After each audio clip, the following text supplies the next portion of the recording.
O sol poente de Lisboa tingia o céu de laranja e púrpura, como se o próprio Tejo conspirasse para incendiar segredos. Isabela Costa, a implacável empresária de 40 anos que erguera um império de vinhos e exportações do nada, parou abruptamente no terraço do seu escritório no Chiado, o coração martelando como o fado de Amália e quando nas ruelas antigas. Sofia, murmurou ela, a voz rouca de uma emoção que há anos sufocara sob pilhas de contratos e taças de Porto.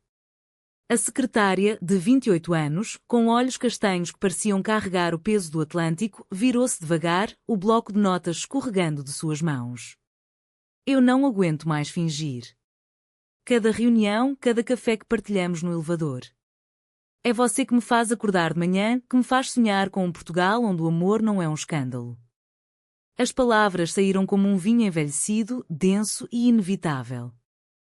Mas antes que Sofia pudesse responder, um estalo seco cortou o ar, a porta do terraço rangeu e uma sombra fugidia desapareceu no corredor. O mal-entendido nascera ali, num sussurro traído pelo vento salgado do rio. Isabela recuou, o rosto pálido como as azulejos frias das paredes do edifício histórico que comprara e restaurara, transformando no coração pulsante da Costa Vinhos. Lisboa, a cidade das sete colinas, sempre fora seu refúgio e sua prisão, as ruelas íngremes do bairro Alto, onde o fado chorava saudades antigas, os elétricos amarelos rangendo como memórias, o cheiro de pastéis de nata misturado ao sal do mar. Filha de um pescador do Algarve que perdera tudo num temporal, Isabela escalara os degraus da sociedade com unhas e dentes, virando viúva aos 30 após um casamento arranjado que durara o tempo de uma garrafa de moscatel. Seus cabelos negros, agora salpicados de fios prateados, caíam em ondas sobre os ombros e seus olhos verdes, afiados como lâminas de faca de azulejo, escondiam uma vulnerabilidade que só Sofia parecia enxergar. Sofia Oliveira, vinda das planícies douradas do Alentejo, chegara a Lisboa 2 anos antes, fugindo de uma família conservadora que via nas mulheres apenas esposas e mães. Com sua pele morena beijada pelo sol do sul e um sorriso que iluminava salas de reunião como o sol de verão em Évora, ela organizava a agenda de Isabela com a precisão de uma dançarina de fadistas. Mas era nos momentos roubados, um toque acidental ao passar um dossiê, um olhar prolongado durante uma ligação de Angola para negociações de exportação, que o fogo se acendia. Sofia amava o fado, cantava baixinho estranha forma de vida enquanto arquivava faturas e sonhava com um amor que não precisasse de armários escuros. Naquela tarde fatídica, no terraço com vista para o castelo de São Jorge, ela estendeu a mão. Isabela, eu sinto mesmo. Mas e se o mundo lá embaixo nos engolir? O mundo, no entanto, já a espiava. A sombra que fugira era Miguel, o assistente júnior de Isabela, um rapaz ambicioso de Coimbra com olhos famintos por promoção. Ele ouvira fragmentos, sonhar com um Portugal onde o amor não é um escândalo.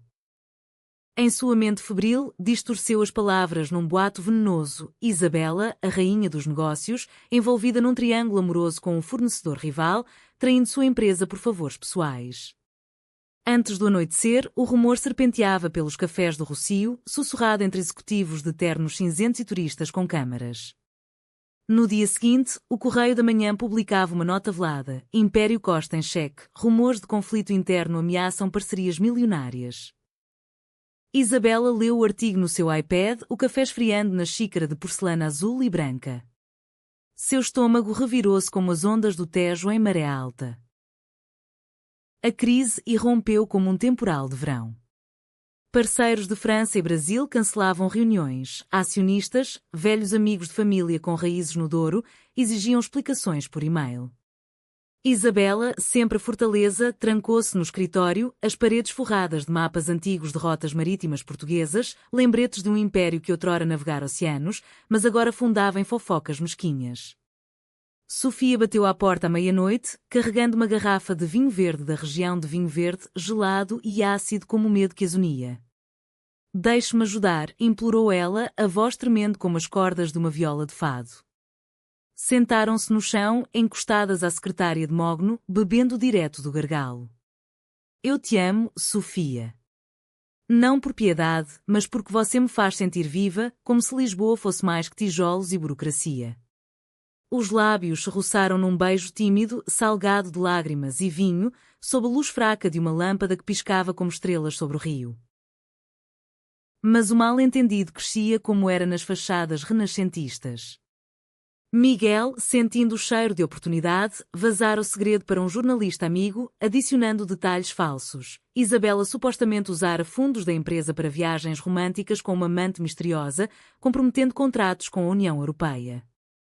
O escândalo explodiu na primeira página. Costa Vinhos, amor ou traição nos corredores do poder? Fotos granuladas do terraço, tiradas às escondidas, circulavam nas redes. Isabela enfrentou a imprensa no átrio do edifício, o flash das câmaras cegando-a como o sol de meio-dia em Belém. São mentiras distorcidas, declarou ela, a voz firme mas o coração em frangalhos. Atrás dela, Sofia observava das sombras, o peito apertado pela culpa de ter inspirado tal furacão. Nos dias que se seguiram, a cidade pareceu conspirar contra elas. Lisboa, com sua melancolia inerente, o fado que ecoava de tabernas escondidas no Alfama, parecia sussurrar saudade a cada esquina. Isabela perdeu 3 contratos-chave, um com uma cadeia de supermercados em Madrid, outro com exportadores de azeite do Alentejo. Seus advogados, homens de fato e gravata que frequentavam o Lux para after-party, aconselhavam discrição, afaste-se da moça, Dona Isabela. Portugal ainda julga com olhos de província. Mas afastar Sofia era como arrancar as raízes de uma oliveira centenária. Elas se encontravam em segredo, passeios noturnos pelo Jardim da Estrela, onde o ar cheirava a jasmim e histórias antigas, cafés escondidos em Sintra, com vistas para o Palácio da Pena envolto em névoa. Ali, entre beijos roubados e promessas sussurradas, o amor florescia como as buganvílias nas varandas lisboetas. O peso do escândalo pressionava Isabela como o calor úmido de um agosto no Porto, onde ela decidira refugiar-se por uma semana, fingindo uma viagem de negócios ao Douro. Sofia acompanhara, disfarçada de assistente indispensável, num comboio que serpenteava pelas vinhas verdejantes, deixando para trás as colinas de Lisboa como um amante relutante. O norte, com suas ruas de granito e o Rio Douro correndo preguiçoso sob pontes de ferro, sempre fora o contraponto à efervescência da capital, mais introspectivo, como as canções de fado do Porto, roucas e profundas. Alugaram um quarto num solar antigo em Vila Nova de Gaia, com vistas para as caves de vinho onde o Porto envelhecia em barris de carvalho, absorvendo o tempo como segredos. Lá, longe dos olhares, elas se permitiram ser. Sofia cozinhava bacalhau à brás com mãos trêmulas, o aroma de cebola e azeitonas enchendo o ar como uma confissão. Lembra-te da primeira vez que me contrataste? Perguntou ela, servindo taças de tawny. Isabela sorriu, os olhos suavizando. Você entrou na entrevista com um currículo impecável e um colar de contas de vidro do Alentejo. Eu pensei, esta mulher carrega o sul inteiro nos ombros. Riram, mas o riso morreu rápido quando o telemóvel de Isabela vibrou, uma mensagem do Conselho de Administração. Reunião de emergência. Rumores confirmados. Demissão ou investigação. O mal-entendido evoluíra para uma acusação formal, suposta lavagem de dinheiro via relações pessoais com fornecedores. A traição veio de onde menos esperavam. Miguel, o traidor, não agira sozinho. Sua amante, uma relações públicas da empresa rival, os Vinhos do Tejo, orquestrara o vazamento para sabotar a fusão que Isabela negociava. Num e-mail interceptado, liam-se as palavras cruéis: deixa Costa cair. Ela acha que pode ser rainha, mas esquece que Portugal ainda começa pelos homens. Isabela sentiu o sangue gelar, como vinho branco de vinho verde no copo. Como puderam, sussurrou ela, as mãos tremendo. Sofia abraçou, o corpo quente contra o dela, e pela primeira vez, Isabela chorou, lágrimas quentes que lavavam anos de armadura. De volta a Lisboa, o conflito escalou. A mídia, faminta como os pombos do terreiro do Paço, publicava entrevistas anónimas. Uma mulher no topo? Só se for solteira e discreta. Amigas de infância, agora esposas de banqueiros, viravam as costas em jantares no bairro Alto. Até a mãe de Isabela, viúva no Algarve, ligou com voz trêmula: filha, o que é isso de escândalos? Lembra-te do que o pai diria, honra acima de tudo. Mas a honra, para Isabela, agora era Sofia, o jeito como ela arrumava flores de laranjeira na secretária, ou cantava fado baixinho para acalmar noites insones. O CAO trau irrompeu numa gala de beneficência no convento dos Jerónimos, onde o Império de Isabela patrocinava uma exposição de azulejos históricos. Vestida num fato de seda preta que realçava sua silhueta esguia, Isabela subiu ao pódio, o Tejo brilhando ao fundo através das janelas ogivais. Portugal é feito de histórias de resiliência, começou ela, a voz e quando como um réquiem de fado. De navegadores que enfrentaram o desconhecido, de mulheres que tecem o tecido da nação nas sombras. Os olhares curiosos fixaram-se nela. Então, num gesto impulsivo, chamou Sofia ao palco, minha parceira, minha âncora, e beijou-a publicamente, um toque leve mas elétrico, sob os flashes que explodiram como fogos de artifício em Cascais. O salão congelou. Murmúrios subiram como fumaça de charutos cubanos. Miguel, presente como convidado, empalideceu, seu plano desmoronando. A rival, nós fundos, saiu correndo, o telemóvel já a gravar o escândalo. Mas algo mudou naquela noite. Aplausos esparsos romperam o silêncio, de mulheres jovens com olhares solidários, de um fadista idoso que ergueu a taça em saudade provadora. O beijo não era só delas, era um grito contra o mal-entendido que as quase destruíra. A ressaca da gala durou semanas. O Correio da Manhã estampou beijo chocante nos Jerónimos, Costa Vinhos afunda em polêmica. Acionistas fugiam como ratos do navio em mar revolto e Isabela enfrentou uma audiência no Tribunal Comercial, acusada de conflito de interesses. Seus advogados, agora uma equipa mista com uma jovem jurista lésbica de Setúbal, argumentavam fervorosamente: o amor não é crime e os negócios de Dona Costa são impecáveis. Sofia testemunhou, a voz firme apesar das mãos suadas: eu sou sua secretária, sim, mas acima de tudo, sua confidente. Qualquer mal-entendido foi fabricado por inveja. Enquanto isso, a traição de Miguel veio à tona. Um whistleblower anónimo, um colega arrependido, entregou e-mails incriminadores à polícia. A rival dos vinhos do Tejo foi presa por difamação e Miguel, demitido em desgraça, fugiu para a Espanha, deixando para trás um rasto de mentiras como folhas secas no outono lisboeta. Isabela, porém, pagava o preço mais alto, noites em claro, revivendo o beijo como um fado amaldiçoado, questionando se o amor valia o caos.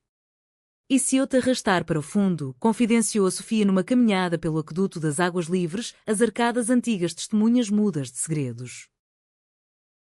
Sofia, com a resiliência das planícies alentejanas, respondia com gestos simples, piqueniques no Parque Eduardo VII com queijos de serpa e azeitonas pretas, conversas sobre sonhos, abrir uma pequena editora de histórias que era em português, inspirada nas saudades de Sofia de Mel Brainer. O amor é como o fado, Isabela, dói, mas cura. E Portugal, apesar de tudo, está mudando. Olha para o orgulho em Lisboa, bandeiras arco-íris nas varandas, casais como nós no Terreiro do Paço. A reconciliação veio devagar, tecida com fios de paciência.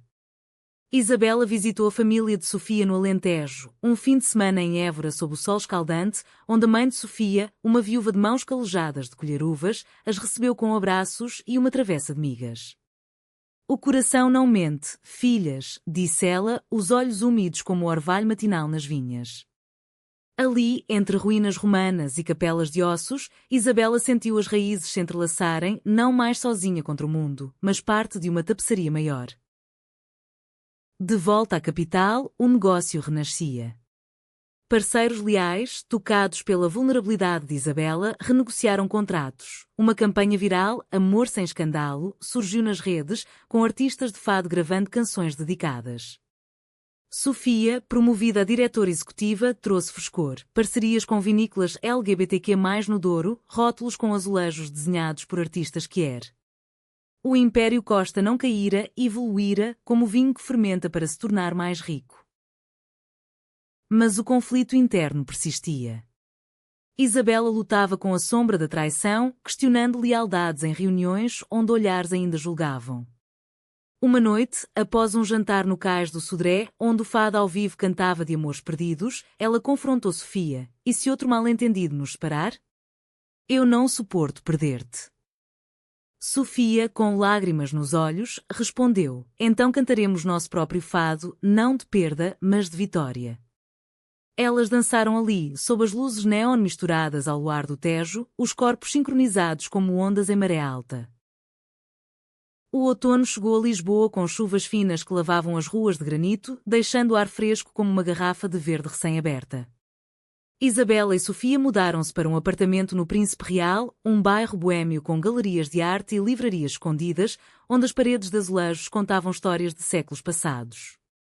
O espaço era pequeno, mas delas, estantes com volumes de Camões e Saramago, uma varanda com trepadeiras de jasmim e uma vitrola que tocava fado de Marisa nas noites quietas.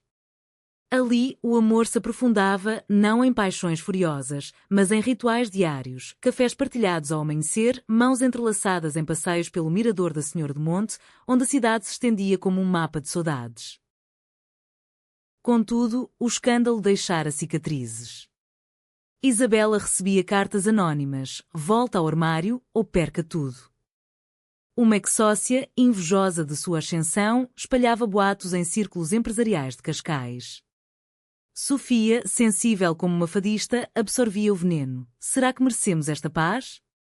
Isabela, a protetora, respondia com ações, doações para associações LGBTQ+, no Porto, palestras em universidades sobre empoderamento feminino, inspiradas nas navegadoras esquecidas da história portuguesa. O verdadeiro teste veio com a família. A mãe de Isabela, Dona Maria, uma senhora de 70 anos com chale de lã do Minho, anunciou uma visita. Preciso ver com meus olhos, disse ao telefone, a voz carregada de dúvida e amor maternal. O encontro, num restaurante de mariscos no Belém, foi tenso como uma corda de viola esticada. Dona Maria, com rosário no pulso e olhos que viram impérios coloniais desmoronarem, observou as duas mulheres. Eu criei-te para ser forte, Isabela, não para escândalos. Sofia, nervosa, ofereceu um prato de percebes. Dona Maria, o amor é como o mar, imprevisível, mas essencial. Aos poucos, as barreiras caíram, histórias de juventude, de amores proibidos na ditadura de Salazar, fluíram como vinho tinto. Talvez eu seja velha demais para mudar, admitiu Dona Maria, mas apertou a mão de Sofia ao partir. Inspiradas, elas viajaram ao Douro para a vindima, colhendo uvas sob o sol dourado, os pés sujos de terra fértil. Ali, entre vinhedos em socalcos como escadas para o céu, Isabela propôs: casemo-nos. Não por lei, Portugal nos deu isso em 2010, mas por nós, num ritual nosso, com fado e azulejos como testemunhas. Sofia aceitou, os olhos brilhando como o rio ao pôr do sol. O planejamento começou, uma cerimónia discreta em Sintra, com amigos escolhidos, o fadista que aplaudira nos Jerónimos, a jurista de Setúbal, primos alentejanos de Sofia. Mas o destino, caprichoso como o clima atlântico, reservava uma reviravolta. Miguel, o traidor, regressou, agora redimido num programa de reabilitação em Coimbra. Contactou Isabela via LinkedIn. Eu errei, mas posso ajudar. Tenho provas contra a rival. Era uma armadilha? Ou redenção genuína? Isabela hesitou, o coração dividido entre perdão e prudência. Sofia aconselhou, o fado ensina que o perdão liberta. Elas se encontraram num café neutro no Rossio, sob o olhar vigilante da estátua de Dom Pedro IV. Miguel, mais magro e olhos fundos, confessou, a inveja me cegou. Amo Portugal demais para ver impérios caírem por bobagens. Entregou um pendrive com gravações, a rival admitindo a sabotagem. Em troca, pedia apenas um emprego modesto, longe dos holofotes. O perdão veio, mas com condições. Isabela contratou como estagiário em logística, supervisionado. Não por misericórdia, mas por humanidade, explicou a Sofia naquela noite, deitada na cama com vista para as luzes da cidade. Como o vinho, todos merecemos segunda fermentação. O inverno trouxe geadas leves a Lisboa, transformando o Tejo num espelho prateado que refletia luzes de Natal nas avenidas. A cerimónia em Sintra foi um sonho tecelado de elementos portugueses, um solar com paredes de azulejos contando lendas de moras encantadas, um quarteto de fado tocando amor é a água que corre baixinho, mesas com pastéis de Belém e vinhos do Dão. Amigos e família, agora incluindo Dona Maria, com um lenço arco-íris disfarçado, circundavam-nas. Isabela, num vestido de linho branco bordado com motivos de conchas de peregrino, trocou votos. Tu és minha saudade quando estás longe, minha casa quando estás perto. Sofia, radiante num traje de seda verde como as vinhas, respondeu: juntas, enfrentamos escândalos e tempestades, como as caravelas de Vasco da Gama. A lua de mel foi no Algarve, terra natal de Isabela, onde falésias vermelhas beijavam o Atlântico e grutas ecoavam segredos. Nadaram em águas turquesas, colheram figos maduros de árvores centenárias e conversaram sobre o futuro. Expandir a Costa Vinhos para vinhos orgânicos, com rótulos celebrando histórias quer portuguesas, saudade lésbica, um branco leve de Monção. Mas a paz era frágil. A rival, libertada sob fiança, processou por difamação, alegando perseguição homofóbica invertida. Os média reviveram o escândalo, agora com tons sensacionalistas, de inimigas as esposas, a vingança das amantes. Isabela, exausta, questionou tudo numa noite chuvosa em Lagos. Talvez devêssemos emigrar para Brasil, onde o carnaval esconde julgamentos. Sofia, firme como as falésias, rebateu: não. Portugal é nosso, o fado que dói, os azulejos que contam verdades antigas. Lutamos aqui, mostramos que amor não destrói impérios. Inspiradas, contrataram uma equipa de relações públicas lançando uma série de podcasts, Vozes do Tejo, onde Isabela narrava sua jornada, com Sofia como CEO-apresentadora. Episódios sobre o fado do amor proibido viralizaram, atraindo apoio de figuras como a fadista Cuca Roseta, que dedicou uma canção. O processo judicial arrastou-se como um fado longo, mas a verdade prevaleceu. A rival foi condenada a indenizações e Miguel testemunhou a seu favor, redimindo-se publicamente. Isabela sentiu alívio como uma brisa de primavera. O império estabilizava, com novas parcerias de vinhos sustentáveis no Douro. Sofia, grávida de ideias, propôs adotar, não uma criança ainda, mas um cachorro alentejano, para praticar. Riram, imaginando uma família enraizada na terra portuguesa. A primavera floresceu em Lisboa com jacarandás roxos pintando as ruas, e com ela veio a cura plena. Isabela e Sofia abriram a editora sonhada Azulejos de Saudade, publicando contos lésbicos inspirados em figuras históricas, a amizade de rainhas medievais, amores escondidos na corte de Dona Maria I.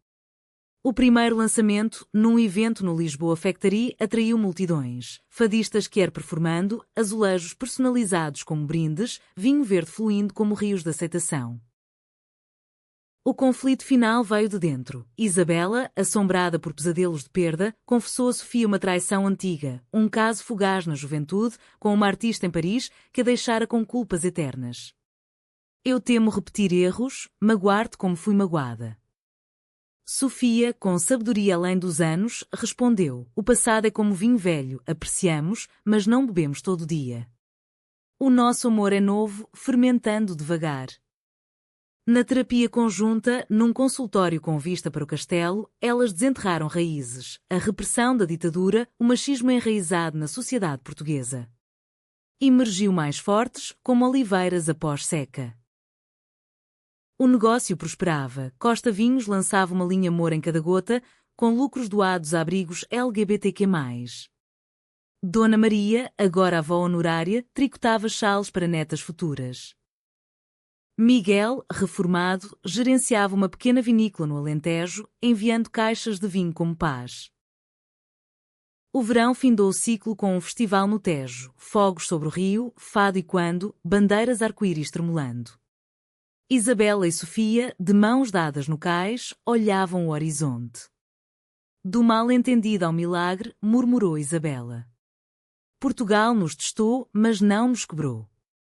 Sofia sorriu. Somos prova de que o amor, como o fado, é humano, imperfeito, mas eterno. Anos depois, com uma filha adotada do Brasil correndo pelas praias do Algarve e a editora best-sellers internacionais, elas erguiam taças ao pôr do sol. O escândalo? Uma nota de rodapé numa biografia triunfante. O amor? A verdadeira herança, tecida em azulejos de memória, cantada em fados de esperança. Em Portugal, onde o mar sussurra segredos, elas encontraram não só sobrevivência, mas florescimento, um final humanista onde o coração vence o julgamento e a saudade se torna lar.